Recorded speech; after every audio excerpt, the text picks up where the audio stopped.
Welcome to Staffing in Sync, the podcast that brings you live panel discussions featuring the leading experts in the staffing industry. My name is Tom Erb, and today our session is all about staffing compliance. Our panelists are Leah Elliott, co-managing partner of Staffing GC, Jocelyn King, CEO of Virgil HR, and Sean Cooper, partner implementation specialist and ACA trainer for SyncStream. Sean is graciously filling in for Ashley Hope, who I believe is lacking a voice right now. So welcome, Sean. I want to open it up to each of you to talk a little bit about your background. So Leah, if you want to go ahead and kick it off. Sure. Thanks, Tom. Great to be here. And like Tom mentioned, my name is Leah Elliott. I'm co-managing partner of a law firm called Staffing GC. And my business partner, Joanna Monroe, and I launched this firm a few years ago. And we are a law firm that provides legal services exclusively to staffing firms. So it's great to be with everyone today and look forward to our discussion. Thanks, Leah. Jocelyn? Hi, my name is Jocelyn King. I'm the CEO and founder of Virgil HR. I've been an HR practitioner my entire career and saw a huge gap in the compliance space. So I started Virgil about 2 years ago. And what our software does is it analyzes what federal, state, and local employment and labor laws apply to day-to-day tasks like leave requests or terminations that you're working on, and then provides prescriptive legal guidance so you aren't having to do research. Thanks, Jocelyn. Sean? Hello, my name is Sean Cooper. I have been with SyncStream since 2015. I do everything, or we do everything having to do with Affordable Care Act and EEOC reporting.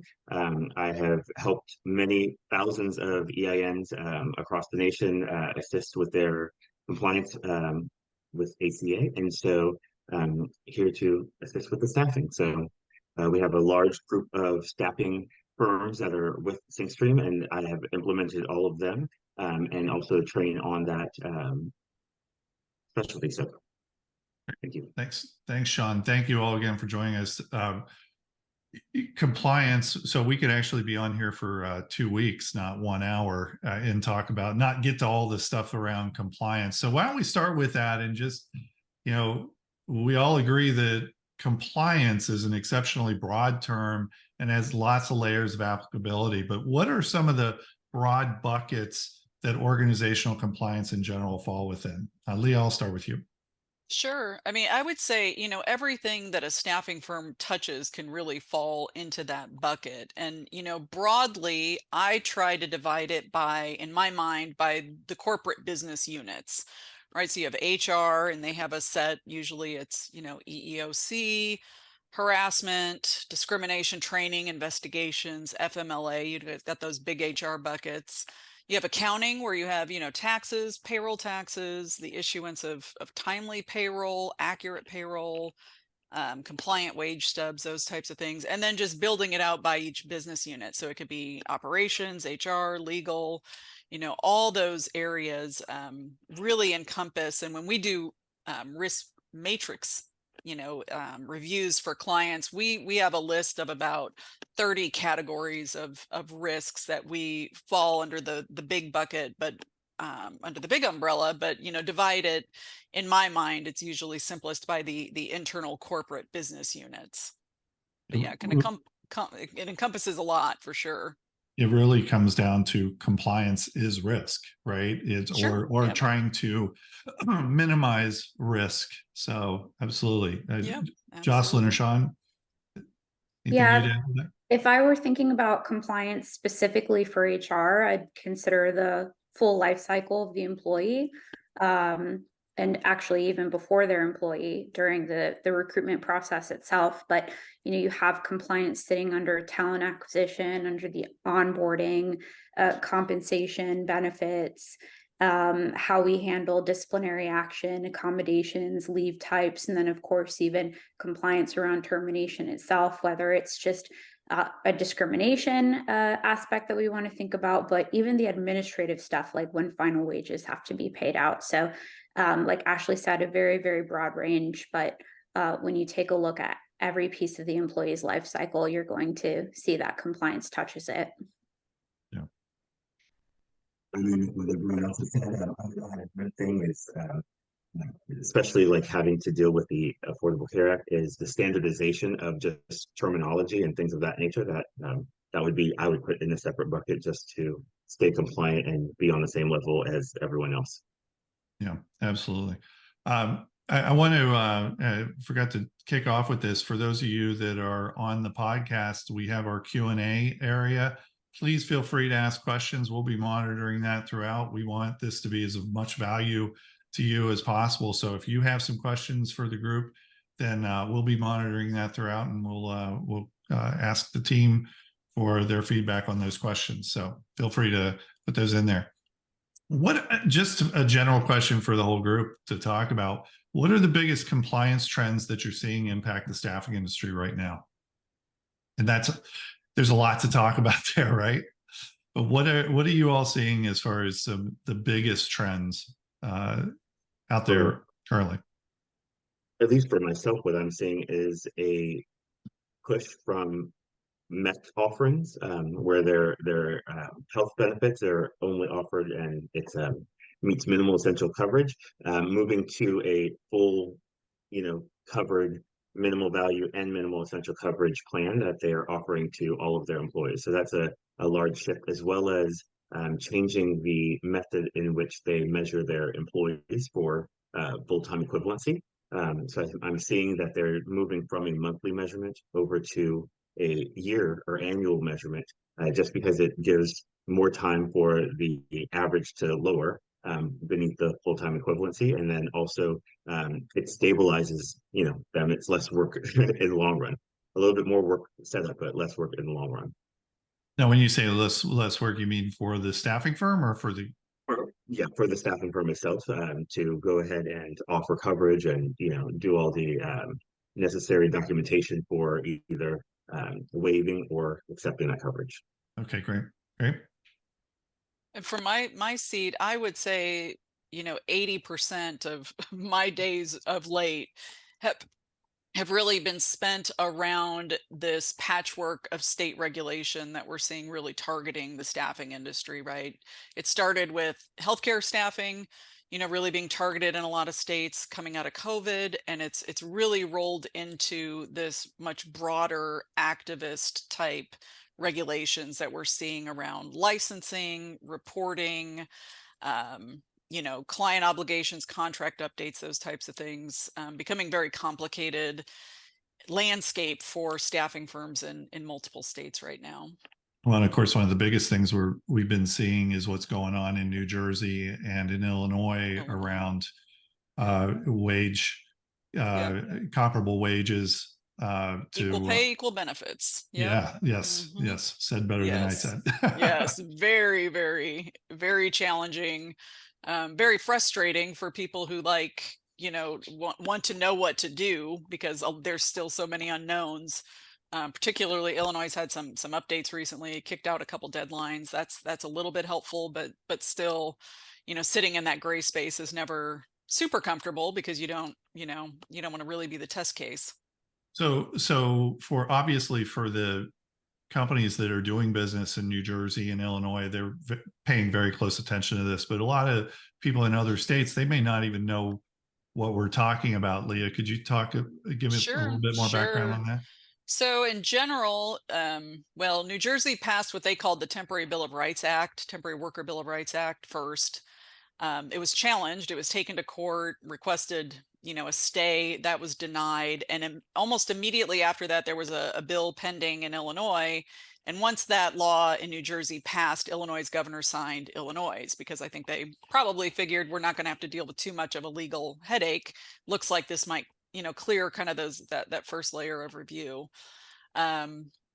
What these laws are doing is basically saying and setting parameters around this. But for Illinois, for example, outside of professional and clerical, any temporary or day labor workers are required after 90 days on assignment to be paid an equivalent sum as an equivalent worker who works directly for the client, and must be provided with equivalent benefits, which there's a lot of challenges with that, and objections, and a lot of folks that oppose that The hardest part, the wage piece is relatively easy. You can figure out a dollar sum pretty quickly. But when you try to most staffing firms can't provide equivalent benefits to those temporary employees because we can't go out and secure 1,000 different insurance policies. And so you have the option to pay the hourly equivalent of those benefits, and trying to calculate that and bring that number down to an hourly rate of pay with your clients is just, as you can imagine, an administrative nightmare. And trying to steer clear of and understand how things like ERISA comes into play, and how do we calculate, because in Illinois they've said it's not only healthcare benefits, it's medical, it's dental, it's paid time off, and it's 401k and retirement planning. So it's a big chunk to bite off, and definitely new territory for us to navigate in those waters.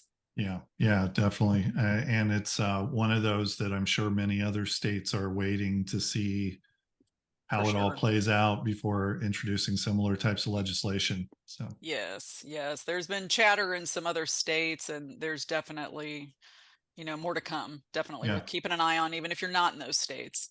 yeah, absolutely. Jocelyn, what are you seeing? Well, I'm not as proficient in the staffing industry as Leah or Sean, but I think that an area that would be quite important to really take a look at and pay attention to is the NLRB's ruling on joint employment.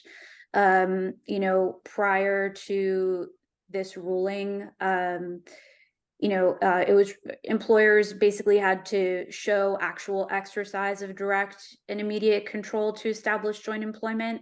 But now what the NLRB has ruled is that if an employer actually possesses the authority to control or exercises the power to control one or more of their essential terms and conditions of employment, and by essential terms, they mean like wages, benefits, hours of work, supervision, work rules, direction, then that would be considered joint employment at that point. And I think it's really important for staffing organizations to take a look at those essential terms and consider, is it possible that we might fall under one of these 7 categories? And if so, changing your best practices immediately so that you aren't in a position where you're a joint employer at that point. Yeah. Leah, are you seeing much around that yet? Most of my staffing firm clients are joint employers, no matter what. They are issuing the payroll, the W-2s, they provide the benefits, and most of their clients are directing the work. And so typically they're mostly trying to manage client side questions about the issue and understand, because co-employment actually can sometimes be very beneficial for clients under like workers' compensation, right? That's what protects those clients from being sued directly when the staffing firm has workers' comp insurance that exclusively blankets that claim and keeps them from a tort claim, which is nice. So for most, what I would say, commercial kind of light industrial staffing firms, they're, no matter which way the pendulum swings, they're almost always going to fall under some form of co or joint employment, because those clients do ultimately possess the right to terminate the assignments. They direct the work. Couple one-offs, when people have completely outsourced models, if they, run an entire facility and place the supervisors. But most of that's what I see with most of my clients who are in that space. I think it really comes down to more of how do you manage, or how do you help educate your clients on it? Because in so many cases, in my experience, clients don't realize that they're co-employers, and they stay away from that. And like you mentioned, co-employment can be a good thing for them from a workers' comp and other things. And so a lot of them will spend so much time trying to stay away from that joint employer, co-employer status. And yet, in some respects, it's unavoidable anyways. It is. And I've seen creative plaintiff lawyers flip that switch on clients and say, through discovery in lawsuits, get a copy of a contract that a client drafted that went to the ends of the earth to disclaim joint employment, and then that client got sued directly on the workers' comp claim, and had a big right. Negligent property maintenance or whatever claim it was for the personal injury piece. And so it's there's some, as much as we dog on some of the litigation firms, there are some pretty smart cookies out there who will look for those contracts for that reason. Yeah, absolutely. We've got some good questions coming in, but I'm going to hold off on them for a little bit just because I want to get to a couple other, just general questions. So, Leah, I'll ask you this question. What are some practical steps that staffing firms can take to lower overall risk and increase compliance? Yeah, what we do, we work with staffing firms to really try to put some boundaries around it, to understand what it is and give them some transparency. So really identifying those risk categories and what business unit owns it is usually the first big step. Because what we find is most staffing firms are awesome with operations in their field, where the recruiters sit, where the hiring happens and the screening and the assignments. But most of our corporate offices have grown kind of organically, on demand and as needed. And there's not anyone sitting over the top of those business units to understand who does what and what are we overlapping on and where are we contradicting each other, where are we duplicating one another. And so identifying those risk categories, which business units we believe have responsibility for it, and then really prioritizing those risks, because all the risk categories that Jocelyn and Sean and I kind of described at the beginning, those all go on that list, and then decide which ones carry the most weight for your organization is very important, because it could be very easy to focus too much attention on something that's maybe insured, low risk, one off, not huge, but you're dedicating a lot of resources and time to it, all the while this big wage and hour issue over here is going unattended to, right? So we really try to identify both, what risk, creates the most vulnerability to your firm, and that means what's going to sink the ship, what's not insured, what are you going to cut a 7 or 8 figure check for if you get sued on this, versus what is insured, what are you protected for, what can we assign a little bit lower weight to, and let's go take care of those big issues first, which for most staffing firms is wage and hour. That's 99% of people are uninsured for wage and hour class actions. Staffing firms issue payroll typically once a week across dozens and dozens of states sometimes, and thousands, if not tens of thousands of employees.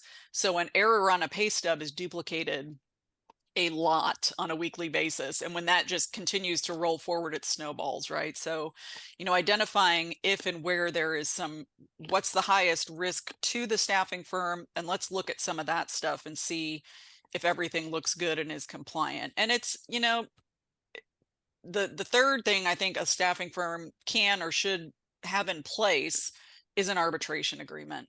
It's really one of the only tools that we have available to avoid the class action. Like I said, they're not insured.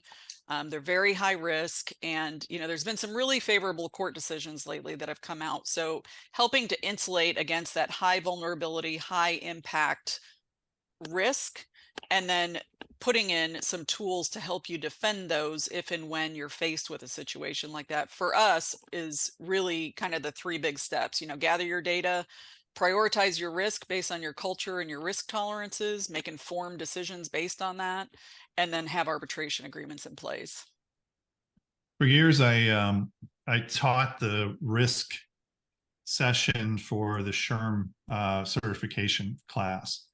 And the one thing that I remember from that's always stuck with me is their definition of risk was risk equals likelihood times severity. Yep. And I thought that was always perfect. And I've used it many times with my clients and my own company, is likelihood times severity. And then you could add a third piece times amount insured, right? Yeah. I mean, because it's, how much is somebody else going to pay? I mean, you might have increased premiums, but that's not as bad as writing the $5 million check yourself, right? So it's exactly right. For sure. So Sean or Leah, what are your thoughts on as far as practical steps that staffing firms can take to lower their compliance risk? I would say for myself, the main practical step is just reviewing data, because all of your decision making, all of your analysis and planning is going to come from that data. And if that data is incorrect, then that offsets every decision that you're going to make. So I think across the board, if staffing firms would just review and confirm that the data is correct at a certain cadence along the year, that eliminates probably 75% of the battle, because it can now make decisions upon proper stuff that's happening. And Sean, who typically in an organization is responsible for that? That is the good question. I mean, every organization is different. Every staffing firm that I've spoken with, it's slightly different. But I would say definitely, the full weight relies on the owner of the company, but usually it is the CFO. It tends to do most of the analysis, and so that's where the data usually lies. Sure. Thank you. Leah? Oh, for compliance? I'm sorry. For me or Jocelyn? I'm sorry. Yeah. Yeah, I'm sorry, Jocelyn. Nope, Yes. you're good.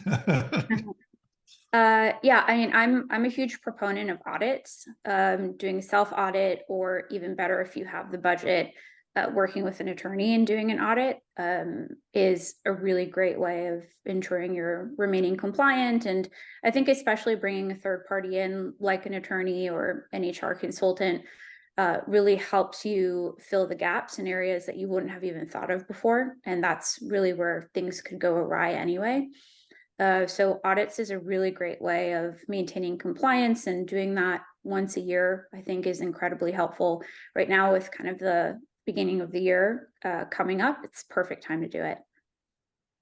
Yeah. And a great time too for, like you said, Jocelyn, for reviewing and like updating, because it's kind of that natural point in time where things like handbooks or forms are updated, so those where things can kind of plug in seamlessly and naturally. It's usually a pretty good opportunity to address those things. Mm-hmm. Okay. I'm going to bring up a couple of the questions that people are asking. And so first question is interested in panel's outlook on non-compete and non-solicitation agreements. This is obviously a very, very hot topic right now, and would love to hear what your thoughts are as far as where are we, where you think this might be going. Yeah, so I'm sure many on this webinar know that California just passed a law making non-competes illegal starting January 1st. And I think we're going to see more and more of that across the country. That said, I do know at the federal level, and I forget which agency it is, they have submitted a proposal to make non-competes null and void across the US. If that happens, I could see some states like Texas, for example, really fighting something like that. So I think it's going to end up being state by state specific, which should be pretty interesting. In terms of my personal opinion on non-competes, I think they can be very detrimental to somebody's overall ability to make a living. But that said, I definitely think there are circumstances in which an employer would want a non-compete in place because of proprietary information that they'd be concerned about, though of course in the clause it would cover confidentiality and proprietary information anyway. So on the other side, the non-solicitation side, I think non-solicitations should exist. I don't think that employees should be taking clients away for, until a year or two out, or even kind of taking employees to another employer. There's a lot that the employer is investing in employees and investing in their go-to-market and their relationships with their customers. And so I think non-solicitation should stay. Yeah. Yeah, and I would add just to that quickly that make sure you know what states you're in and what the requirements are. To Jocelyn's point, California's, they don't allow non-solicits or non-competes, right? They've kind of washed their hands of that. A lot of states have salary thresholds now. A lot of states require you to provide advance notice in advance of their start date and give them 2 weeks to review it with a lawyer. I mean, these things are really getting kind of micromanaged at that state level. And like Jocelyn mentioned, the FTC is the organization that proposed that rule. Yeah. And then the NLRB's general counsel has weighed in recently and said that they believe that the enforcement of non-competes can be considered an unfair labor practice, right? So now we've got to think about some of these other agencies kind of putting in their 2 cents. I can share from the litigation perspective that suing on a non-compete alone is it's not helpful. And I've enforced and defended dozens of these things in court, and the only ones that make money are the lawyers. The staffing firm's never going to get that person back. The judges hate them. It's fueled by emotion most of the time instead of just cost benefit analysis, right? And they're very, very expensive. So I absolutely think there's a place for non-solicits, definitely a place for non-competes with your high level employees who can really do damage for you.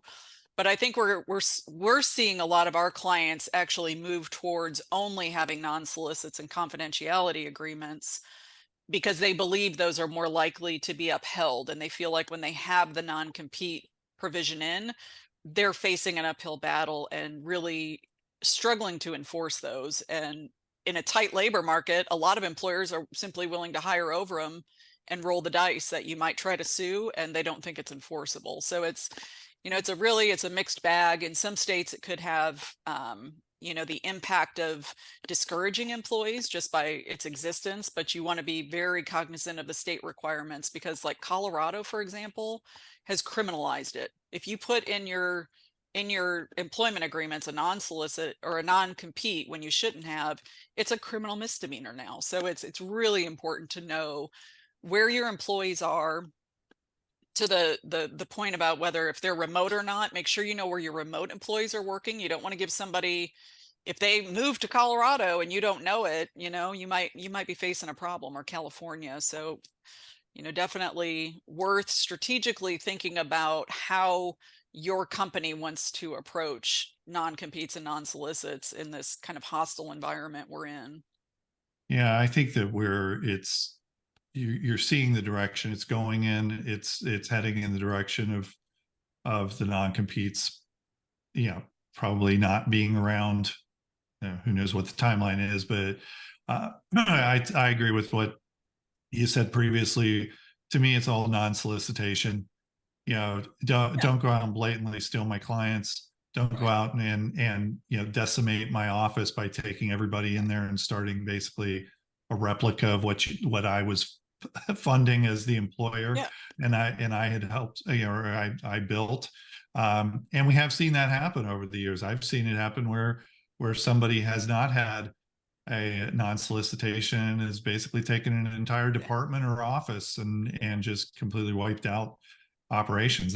To me, that's completely unfair.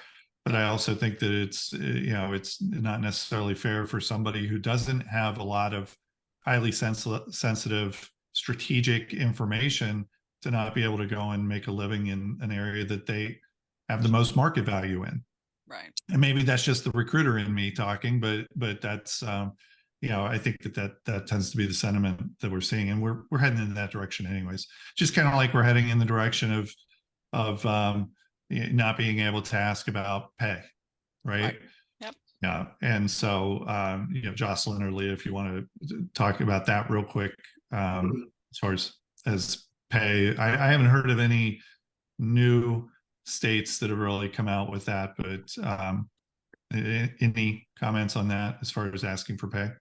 No, I mean, I've seen most clients and most staffing firms have simply pivoted and said, and changed the question and just said, what pay rates, are you looking for in a new position, and moving to that, just to eliminate the risk completely, because it was too, especially in multiple states, if you've got multi-state operations, it's just too difficult to tell recruiters, you can ask this in Texas, but you in Colorado can't, and asking what somebody earned at a prior job, personally, I just don't see how that should impact the value the next employer places. They either, value the potential contribution you're going to make, or they don't, and the parties can agree on what that is. And it really shouldn't, the prior employer really shouldn't have much bearing in terms of what the next employer pays. So it's just as easy to pivot get the information you need, which is to understand what sort of pay are they looking for, so we can make a match and place you on assignment or hire you internally.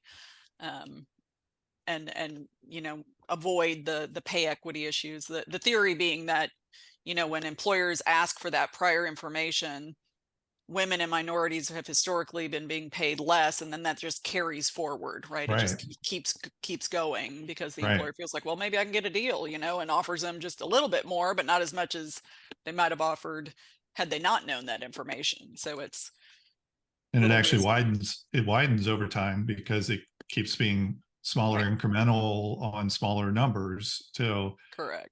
Yeah, many years ago with my recruiters, we went to asking, you know, what would you like to make at the next position? What are you looking for? And 99% of the time they said, well, I currently make this. So right. a lot They of might times volunteer they're offering it. that Yeah. up anyways. Yeah. So yeah. Absolutely. I'll note too that beyond just salary history ban, it's really important to consider job posting requirements. So there are a lot of states now where you have to post the salary range for certain positions. And in some states, you even have to post the benefits that are provided in the role. There are some states where you have to give them the salary range when you're doing the interview. There are other states where if you have an employee that's already there and they ask for the salary range of their current position, you have to provide it to them.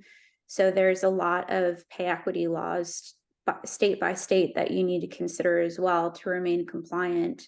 And it does get a bit tricky. Some of them are quite nuanced, so it's important to look that up.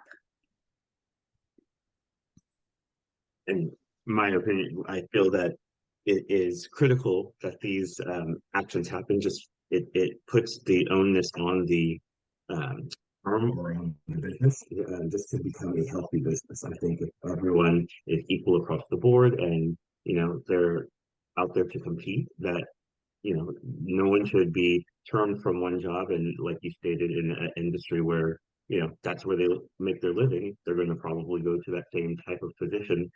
Yet the contract holds them from going into that position. So I just think that it you know, from the solicitation also, if a company is not healthy, that's mainly when they're going to lose their employees. And so it's not about just soliciting the employees when someone moves over.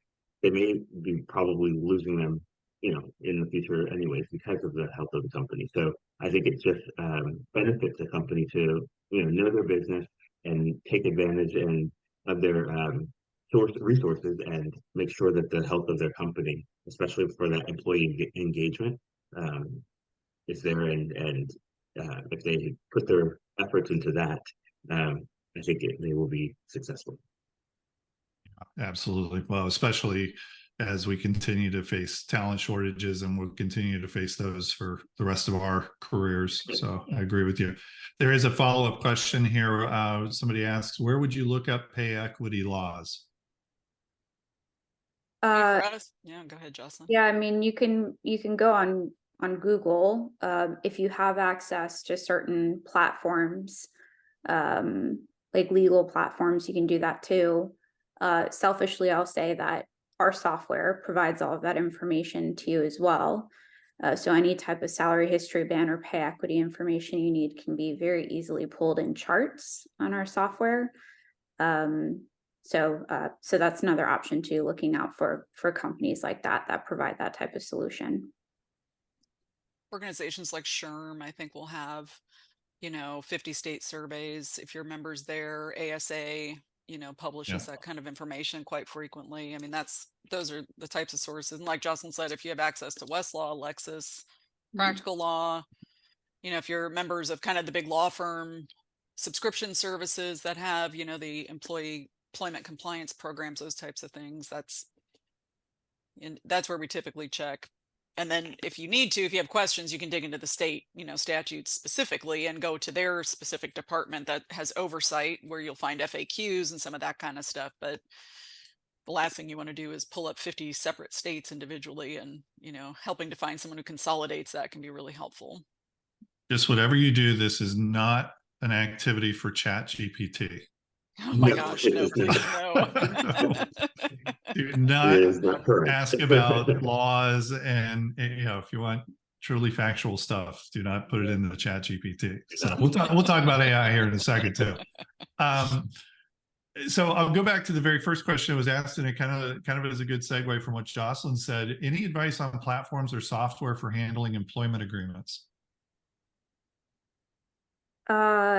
Again, selfishly, we do that too. So you can check out our free trial if you want to. Besides that, in all seriousness, I'm trying to think of any other vendors that do it, and I can't off the top of my head. There's one called 650, but I don't know if they do employment agreements. Yeah. Yeah, and I don't see as many employment agreements as maybe I used to. I see them at the executive levels of staffing firms, kind of high level leadership, high level management. And then just about all the other roles have, a little bit moved more towards a fully executed offer letter and an acknowledgement with the handbook that sets out all the policies and procedures. Just because a lot of firms are trying to get to a point of, uniformity across the board, so they don't necessarily have all their employees sign separate agreements in terms of employment, but still signing like confidentiality agreements and non-disclosures. And I don't know if that's what's meant by employment agreements. Sometimes folks mean different things, but traditionally, when I think of an employment agreement, I think of what, the terms are, what the pay is, what the, all the terms specific to that individual, what their benefits are, their bonus, their commission plans. And a lot of firms have kind of pushed that out to general SOP type platforms on intranets and said, here, sign here, and you can get online and see what stuff applies to your role. Well, and don't you, Leah, don't you have to be careful when you start to get into employment agreements, because you could potentially affect at will, and there's some, so you want to steer clear of that. Yeah. You got to be careful. That's an agreement. Yeah. You want to, not be, you want them to be drafted carefully so that they're not committing you to anything, any set term, right? So that's usually a big concern, that at will works both ways. Both the employer and the employee can terminate at any time for any reason. And one way I see employers getting a little sideways with that is if they do use an employment agreement, they require the employee to give them 2 weeks advance notice, but they're not required to give 2 weeks notice if they're making the decision, right? So you see some departments of labor will come in and say, well, you should have paid them for the 2 weeks then. If you terminated them, they had to tell you should have to tell them, so that's where you get into some areas that aren't necessarily, they're not intuitively like your employment is for an X period of time, but they're looking at sort of indirect ways in which a term is being implied of some kind. Yeah, absolutely. Well, the other thing too is that depending on what you're wanting for employment agreements, if it's merely documentation, things like that, there are a whole variety of different onboarding solutions out there that can be sent out there, even just things like DocuSign, but there's lots of different variations. Some of those are integrated into ATSs natively, whereas others are third-party integrations. So there's a lot of those that are out there. So depending on what you're looking for. So keep those questions coming. Actually, let's see, we got it. Will the recording of this call be sent out to the attendees? I'm not sure that it's sent out, but it will be on our staffinginsync.com website. We have all of the recordings for all the webinars, the podcasts that we've done. So they'll be on there. And as well as you can get them on anywhere that there are podcasts. So Apple and Spotify and all those areas. So that was a question I knew how to answer. All right, keep those questions coming. And in the meantime, I'm going to ask some other questions. Sean, I'll ask you this. What are the most recent regulation changes that staffing firms need to be aware of in 2023 and 2024? I would say one of the main ones is the e-filing requirements that prior to this year, e-file to the IRS with anything less than 250 forms. Now, for the 2024 filing, or in 2024, the requirement has dropped down to 10. So 10 forms or more requires an employer to do electronic filing to the IRS. And this is just one of the major waves that the IRS has taken to kind of, again, standardize their practices, but also get better at what they do. They have an influx of money over the next 10 years of $87 billion. And so this is one of the things that they're trying to move, I guess, into the new new times.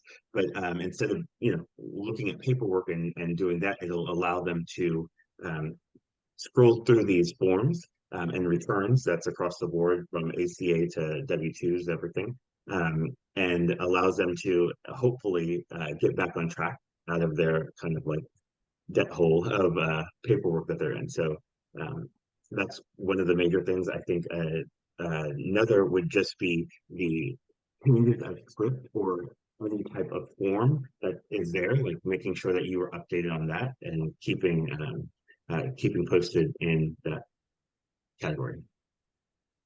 Right. Anyone else? What are you seeing as far as regulation changes that might be coming down the path? I know we've talked about a couple, but any others? I think minimum wage is one of them. There are a lot of states that are changing their minimum wage requirements and localities that are changing them as well. And there are some nuances to some of them, Washington State, for example, being one, but it would be good to do some research and make sure that you're up to date with your minimum wage requirements. And then the other area, and this kind of applies to really any employer, but there are so many leave laws that are passing. They're always passing. So this is a chronic regulatory change that you're going to want to be aware of, but you'll want to definitely pay attention to these leave requirements by state and locality as well, because they are passing with significant frequency. Yeah, for sure. And on the minimum wage, make sure you're keeping an eye on your salary exempt levels too, like not just your hourlies, but there's a proposed rule to increase the minimum salary for your white collar exempt employees. So you want to make sure you're reviewing, the duties and responsibilities tests and the salary minimums to be sure that you're meeting those. Some states have higher minimum thresholds for that. So like California, for example, kind of the regulars that we think of that might, have a one-off have those. So make sure that, that your folks are being paid correctly, because some of those wait time penalties for incorrect wages being paid can really add up.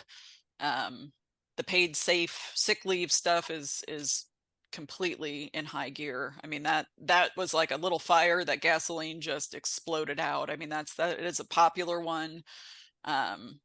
It's popular with voters. It's popular, so politicians like to talk about it, right? Illinois is actually just passed a one-of-a-kind, first time ever, paid time off for everyone law. And it is not tied. It's the first time a mandatory paid time off law has been passed that's not tied to something like sick leave, right? It was slated to go into effect on January 1. Earlier this week, they kicked it out to the summer. So they've delayed the effective date of that law, but they're requiring employers of all sizes to accrue paid time off for any reason whatsoever. I think it's up to 40 hours, but I don't remember off the top of my head, but we could start to see some of that spread as well. Yeah. And I would just add to the minimum wages, make sure that all calculations thereafter are adjusted as well, especially for like affordability and things of that nature. Many things calculate around that minimum wage number, and so you just want to make sure all of your other numbers are falling in line with that. Great, good. We have a question here. Any thoughts on real world compliance with the Pregnant Workers Fairness Act when the client is directing the workforce? Leah, you have any thoughts on that? I'm sure you do. Well, one, comply with it. That's easy. Yeah. That's first and foremost. That's a big one. Juries don't like when employers take adverse action against women for being pregnant, right? That's an easy easy lawsuit, easy check to write to settle it, because it's not going to go over well. But what I would say is one of the more proactive ways to address it with clients is to make sure that your contracts you're using with your clients includes their obligation to comply with all applicable laws. You know, I don't like when we just say the client agrees to comply with these 5 different laws. You know, make it broad, because you don't know what's coming down the pipeline. Like we saw in Right. Illinois, it put a lot of responsibilities on client companies as well. So it's really critical that your contract says that your clients will comply with applicable laws, because like we talked about earlier, there's joint co-employment issues. If the client is making a decision that you believe violates applicable law, then what we typically would do is see how far up the staffing firm can get internally with their client, right? Get to someone who really understands, because what you find is sometimes people are making those decisions not realizing the corresponding legal risk that accompanies that decision. Once you've tapped out those resources and you've kind of gone as high as you can, we'll often send out what I call escalation letters on behalf of our staffing firm clients to their end using clients to say, this is the challenge that we have as attorneys for this staffing firm with this decision. We're hoping we can reach a different conclusion, right? And then if worst case scenario comes and you get sued, then you have this contract that says they were supposed to comply with applicable laws. They didn't. And I know nobody likes to kick it over to their clients, but honestly, if you have clients firing pregnant women, you probably don't want to stay with them very long term. They're just increasing, or you need to really increase your rates, right? That's Right. you need some good 60% markups on those accounts, because you're going to need it for your EPLI coverage premium offsets. But having that contract provision in place can really help divert EEOC investigators, lawsuits. They're responsible for their actions, which includes complying with applicable laws. So that can help to reduce the risk that comes to you, and then obviously work with that person to place them in another position that they're qualified for as quickly as you reasonably can. That's always a good route to take to try to minimize the damages that can flow from that kind of claim. And can you, just for the people that are on the call that may not know what the difference is, or what the Pregnant Workers Fairness Act covers as opposed to some of the other ones, can you just give a quick overview of that? I've not really dug into it that deeply. One of my colleagues has. It's one that I've not had a lot of claims with. I've dealt with the Pregnancy Discrimination Act claims, and I've dealt with accommodating pregnant workers, under traditional Title VII EEO laws. Yeah. I can only assume that the Pregnant Workers Fairness Act is going to go well beyond that and put a little bit more teeth into that. For a long time, there were requirements under, Title VII that a lot of employers didn't know about, and maybe that's what this is taking aim at. But that if you accommodated workplace injuries at, if you had somebody go on modified duty because they had the workers' comp claim, then you had to make the same opportunity available to people who were pregnant. And so that became kind of an interesting, open door. About it's probably been 10 years since that was put into place, and some case law came down on it.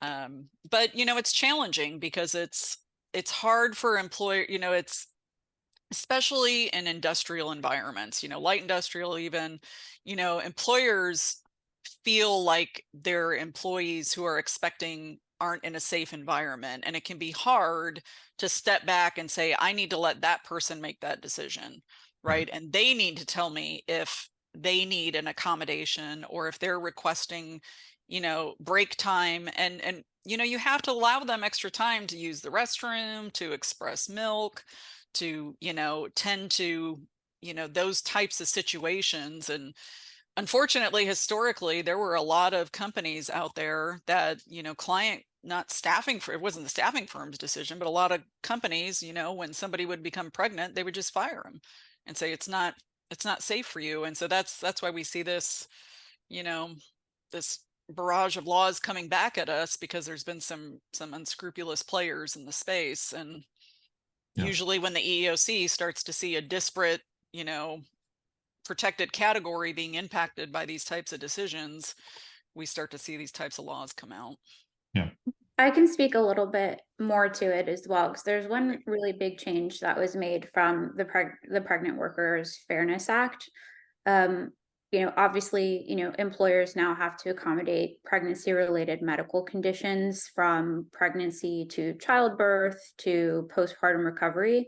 But what makes it a little bit different is that the previous requirement was that the employee had to prove that they needed an accommodation. And instead, now the requirement is that that burden go to the employers, to work with an employee in good faith to provide those accommodations to them. So that's kind of the big difference here. Yeah, good. All right. Keep the questions coming. Thank you. Let's switch over to handbooks. Let's talk about those for a minute. So why should we keep an up-to-date handbook? Why is that so important from a compliance perspective? And how frequently should we be updating our employee handbooks? Jocelyn, I'll let you start with that. Yeah, the handbook's really important because it sets expectations to the workforce on what requirements the employer has of them, what benefits they receive. Sometimes the benefits are included in a handbook, how compensation might work, etc. So some handbooks are more detailed than others. Some will even go into, how performance reviews happen. Some kind of don't mention it at all. But the big thing is setting expectations, particularly on the behavior side, because when you have to hold somebody accountable to poor behavior in the workplace, it's very easy to come back to that policy and say, hey, look, you signed this. You knew that this was a requirement in your role. You harassing this individual or discriminating against this individual or bullying this individual is simply not appropriate, and we don't tolerate it. And so being able to go back to that is always really important. Just setting clear standards for them too, so that they have a really good understanding of basically the relationship that they have with you as an employer. The handbook also kind of sets the stage for your culture. It's one of the first things that they take a look at as a new employee. And so making sure that the language in your handbook kind of coincides with the overall culture, and even the policies do as well, is really important. And then in terms of how often you should update it, everybody says, update it once a year. I hear people updating it every 3 years, which is terrifying to me. So some, best practices once a year, but because states are constantly changing these laws all the time, I think you should do it more frequently than that. If you have somebody on your team who can just be responsible for seeing when these different laws pass and determine whether or not a new policy needs to go into effect, or working with a service that can do that for you, that really allows you to stay up to date with your policies real time. Yeah. And I would say, one of the first things I ask for if I have an EEOC charge from a client, or a wage claim, or wrongful termination, or unemployment, whatever it is, your lawyers are always going to want to see the personnel file, the copy of the handbook that they signed for, and the page showing they signed that they received it, right? Because we want to be able to use that defensively to say, here's where the policy was, here's how they violated it. That's why there's no XYZ claim out there, right? So it's really important, I think, that you have that, on the front end for setting the expectation, road mapping for your clients. Try not to make it like I describe it as like in Harry Potter, when the professor nails all the rules on the wall, all the do not do's, right? Don't do this and don't do that and don't do that and don't do, like, you want it to be as positive as it can be, and as helpful and as, useful to your employees, while still setting those expectations and making clear what's appropriate and what's not. But what you don't want is just something that just says no, no, no, no, no, all over the place, right? For me, it's not received well by, judges and investigators and things like that. But for you, it sets a tone with your employees from the get-go that may not be kind of the positive relationship you're trying to build with those folks. And I agree that it should be reviewed fairly regularly. Once you have a handbook, it can be relatively quick to update and review those things. But just to be sure that you're keeping up to date with, things that like the National Labor Relations Board, for example, have weighed in and said, you want to make sure you put a statement in there that nothing in here is going to be construed to violate their rights under the National Labor Relations Act and under Section 7. So if you have something in your handbook that says employees aren't allowed to talk about wages, you're due to have your handbook reviewed, right? That's a federal law violation. So those are the kinds of things that you want to make. If you haven't had it looked at in a while, it's worth having it reviewed and then just staying on top of it as you grow and go. And I would say this is the onset of your culture, like as your relationship with your employees starts. So going back to the solicitation and things of that nature where your employees are leaving, I think that if you set the foundation of an employee handbook, which has the proper language, it is positive, it's reviewed at a regular frequency, I would say that anytime something is changed, that you just update the policy. It's very easy electronically if everyone is on a portal to go ahead and change that. So this truly defines the culture of your company, and if you do it well, then you will be very successful, and that's just one more win for you. If you do it poorly, then definitely your employees are going to know, and it's not going to be a stable, environment that they are wanting to go to or enjoy going to. And it definitely comes back to the positivity of that and the language that you choose when writing your employee handbook. Yeah, it Sorry is amazing. I think it is going in and out, but Yeah. hopefully you get that. Yeah, I think as you stay closer, you're doing, I hear you better. Okay. So you're good. It is amazing how, in many cases, you can read an employee handbook and figure out the culture of that company. Right. Yeah, sometimes some you can tell that they've inserted policies because something went wrong with one person, so they put in a new bullet point at the end, right? Thou shalt wear pants to work. Like, okay, that's it's kind of comical sometimes. I would say too, for staffing firms in particular, it's very common to have a different handbook for your temporary contingent workforce, right, that are deployed and assigned to clients that's a little more broad, but still kind of covering some of your basics and important policies that you have and expectations you want to set versus your internal corporate staff, right? Those are usually a little more robust.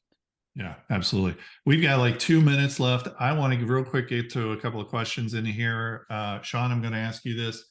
What are most staffing companies doing currently to try and avoid the ACA-B penalty?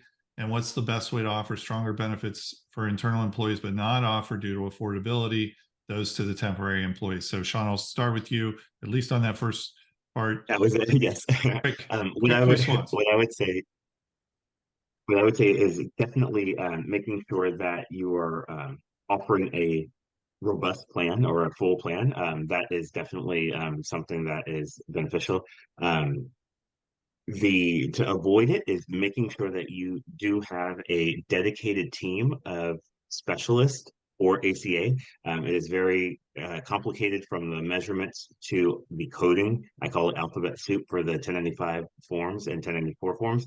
You want to make sure that you're consistent and that the persons doing the operations of your Affordable Care Act compliance are up to date on all of the regulations and the laws, and that they are utilizing something, a software that allows them to electronically file, audit all of the forms to make sure both clerically as well as from a penalty perspective, like the B penalty, you are avoiding or at least you're aware of, so that you can then make informed decisions of how you want to go about your returns to the IRS. So I definitely would say making a dedicated team of ACA people is definitely needed. Right. And I am going to stop it there. We're out of time. And unfortunately, we didn't get to the last part of that question or one of the other questions, but great conversation. I want to thank all the panelists for being on this session. Session went really quick, so we covered a lot of stuff. And thank you very much for all joining us. If you missed any of our past episodes or want to revisit them, you can find recordings of our discussions on popular podcast platforms like Spotify and Apple Podcasts.